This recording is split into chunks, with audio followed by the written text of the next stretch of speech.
Om Swastiastu. Perkenalkan nama saya Gede Cetanya Joti, absen 6 kelas 9B.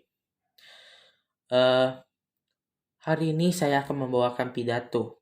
Namun sebelum saya membawakan pidato, pertama-tama saya dengan rendah hati mengucapkan puji syukur kehadapan Tuhan Yang Maha Esa sebagai entitas tertinggi telah merahmatkan kita dengan anugerah yang sangat luar biasa. Hari ini saya dapat membawakan materi dan topik pada pidato yang saya akan bicarakan. Dan Anda semua yang mendengar hari ini diberi kesempatan oleh Tuhan untuk dapat mendengar dan menerima gagasan-gagasan yang saya sampaikan. Dan terutama untuk memiliki rasa kedekatan yang lebih dalam lagi. Saya ingin berterima kasih atas atensi-atensi yang telah diberikan oleh para pendengar, rekan-rekan, saudara-saudara, maupun guru yang mendengar pidato ini. Saya ucapkan terima kasih banyak. Topik yang akan saya bawakan adalah tentang pemanasan global, global warming. Saya ingin kita memahami esensi dan pengertian daripada yang disebut dengan pemanasan global ini secara eksklusif. Jadi menurut PBB, United Nations, Perserikatan Bangsa-Bangsa, pemanasan global adalah peristiwa yang terjadi akibat adanya kenaikan suhu pada permukaan bumi yang nantinya menyebabkan bencana-bencana yang sangat mengganggu, entah itu kebakaran hutan, entah itu kenaikan air laut, volume air laut itu menaik karena mencairnya kutub utara dan selatan karena adanya pemanasan ini tentunya. Saya turut berduka gitu. Karena topik ini adalah topik yang tabu, sangat jarang kita bicarakan dalam ruang publik. Maka dari itu, saya kampanyekan di sini agar kita selalu membahas diskusi ini, membahas tentang hal-hal yang berhubungan dengan pemanasan global, karena tanggung jawabnya berada di kita. Kita membicarakannya, kita sebagai bertanggung jawab, dan kita adalah generasi yang akan menghadapi masa di mana krisis ini mencapai klimaksnya, mencapai tingkatan tertingginya. Oleh sebab itu, selain saya menjelaskan esensi daripada pemanasan global ini, saya ingin menarik garis akan pemahaman kita. Apa sih yang membuat ini? Apa sih yang menyebabkan? Faktor terbesar adalah rumah kaca, efek rumah kaca. Saudara-saudara, efek rumah kaca adalah efek yang terjadi akibat sinar matahari yang datang dan tidak dapat dipantulkan dan terperangkap dalam bumi. Ini karena penipisan, terkikisnya atmosfer lapisan udara kita, lapisan langit kita.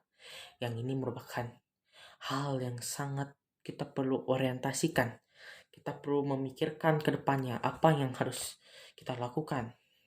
Baik, jika kita buat lagi percabangan dari peta pikiran ini, kita menemukan sesungguhnya permasalahan yang menyebabkan terjadinya efek rumah kaca adalah karena adanya sesuatu yang dinamakan emisi.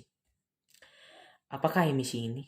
Emisi ini singkatnya, mudahnya dalam bahasa awam saya jelaskan dari data-data yang saya kumpulkan, dari akumulasi data-data yang saya baca, bahwa sesungguhnya yang dinamakan dengan emisi ini adalah zat-zat yang mengikis lapisan di luar sana.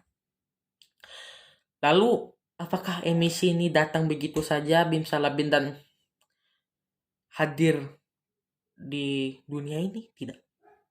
Ini semua juga disebabkan oleh human disaster.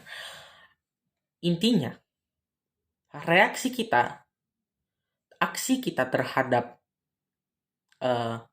dunia ini, terhadap kegiatan-kegiatan yang kita lakukan di lingkungan kita, membuahkan suatu efek yang membahayakan dunia ini selama ini. Jadi begini, kita ambil contoh, apa saja sih kegiatan sehari-hari kita yang mempercepat terjadinya pengikisan atmosfer ini. Oke? Jadi begini, salah satu contohnya adalah terjadinya pembakaran hutan. Pembukaan lahan hutan, peralihan lahan ini menyebabkan tertariknya karbon dioksida. Dan karbon dioksida ini adalah satu emisi yang sangat berbahaya, bisa saya katakan. Kemudian uh, uh, penanaman bibit sapi, ya bisa saya katakan, saya mengingatnya dengan jelas, penanaman bibit sapi ini juga berbahaya.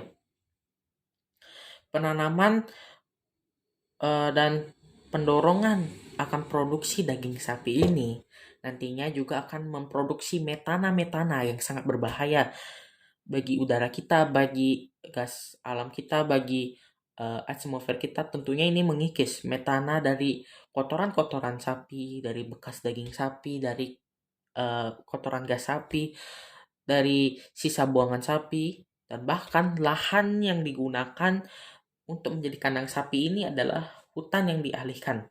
Tentunya pembakaran fosil juga salah satunya. Saya sudah menyebutkan 3 faktor ini. Pembakaran fosil yang kita lakukan sehari-hari sebagai energi kendaraan kita juga sangat mempengaruhi keadaan lingkungan sekarang ini. Kemudian penggunaan batu bara, kemudian penggunaan gas alam. Intinya kegiatan kita yang menurut kita secara ekonomi, secara sosial menguntungkan kita dalam kehidupan kita sehari-hari, ternyata selama ini membawa dampak negatif dalam kehidupan kita. Nah, saya sebenarnya sangat berduka akan lara bumi pertiwi ini, karena kita sebagai manusia mengikis alam. Dari mengikis alam ini kita juga mengikis lapisan ozon kita. Ozon kita nih ibaratnya adalah selimut yang membungkus bumi dari bahaya-bahaya yang datang. Tidak hanya pemanasan global, bahkan jika ozon kita, lapisan atmosfer kita mengikis, ancaman meteorit, ancaman dari luar angkasa antariksa itu juga berbahaya tentunya. Nah, tidak mungkin kan kita yang sudah terbiasa beradaptasi dengan sistem yang terbentuk sekian lamanya kita korbankan untuk menyelamatkan alam, nature kita. Tidak mungkin. Karena sektor esensial ini juga menjadi nyawa kedua kita. Dan ini juga menjadi nyawa ketiga kita. Maka dari itu, saya mengkampanyekan sebagai pelajar juga, mulai dari hal yang sangat kecil. Kita dapat mengurangi emisi-emisi yang ada. Kita sebut saja zero emission. Menjadikan kehidupan kita nol emisi. Salah satunya menggunakan transportasi umum, mengurangi menggunakan transportasi fosil, tentu saja itu hal yang lumrah, sering kita dengar. Kemudian apa? Mengurangi konsumsi daging. Terus kita bisa mengurangi penggunaan listrik, kita hemat listrik, kita mengurangi pembuangan botol plastik, kita bisa mengurangi penggunaan internet, karena internet ternyata juga menyumbang emisi yang banyak. Di sisi lain, banyak sekali hal-hal kecil di dalam hidup kita yang menyumbang dampak negatif. Bisa saya katakan beberapa di antaranya mungkin kita sering dengar, yaitu membuang sampah, membuang sisa makanan. Ini juga sangat bisa dikatakan berbahaya. Ya, kita bisa bilang ini sesuatu hal yang sangat ibaratnya simple, hal yang sangat remeh, namun efeknya itu sangat membahayakan. Kemudian penggunaan daripada energi tidak terbarukan Itu juga menjadi masalah kita, penggunaan gas dalam memasak. Apakah hal-hal ini bisa kita tanggulangi? Selain saya mengajak kita, yang pertama tadi di awal saya sampaikan, saya mengajak kalian semua untuk membahas ini lebih dekat agar mungkin penanggung jawab pemegang kekuasaan bisa membuat regulasi-regulasi yang bagus. Yang kedua, mungkin lebih mengurangi emisi-emisi ini dengan hal-hal mitigasi yang simpel-simpel aja yang bisa kita lakukan. Yang ketiga ini, kita bisa menanggulanginya. Kita bisa melakukan penanaman pohon, bukan pohon yang secara skala besar, penanaman mungkin sekedar tanaman hias seperti eh, kalau saya sebut nama ilmiah mungkin tidak tahu, mungkin seperti lidah mertua ataupun tanaman lain seperti anggrek ataupun rumput laut, karena ini juga menyumbang oksigen yang banyak yang mampu menanggulangi masalah ini, menjadi sosok yang sangat penting kita sekarang ini sebagai orang yang bertanggung jawab atas lingkungan tentunya. Saya mengajak untuk membicarakan hal ini lebih sering. Saya mengajak untuk melakukan zero emission tadi, menjadi vegetarian, mengurangi pembuangan sampah plastik, mengurangi pembuangan sisa makanan, mengurangi menggunakan pembakaran fosil, ya. Kita sebisa mungkin menggunakan kantong berkali-kali pakai, kita mengurangi penggunaan internet yang berlebih. Kalau kita tidak di rumah, kita bisa matikan lampu, hal-hal yang kecil ini. Kemudian yang ketiga, kita bisa menanggulanginya. Ini adalah suatu adaptasi yang baru dalam masyarakat. Marilah kita menanam lebih banyak pohon, kita rawat lingkungan kita mengurangi penggunaan kosmetik-kosmetik yang berbahaya, karena ini dapat membantu kita. Sebagai akhir dari pidato ini, saya ingin mengakumulasi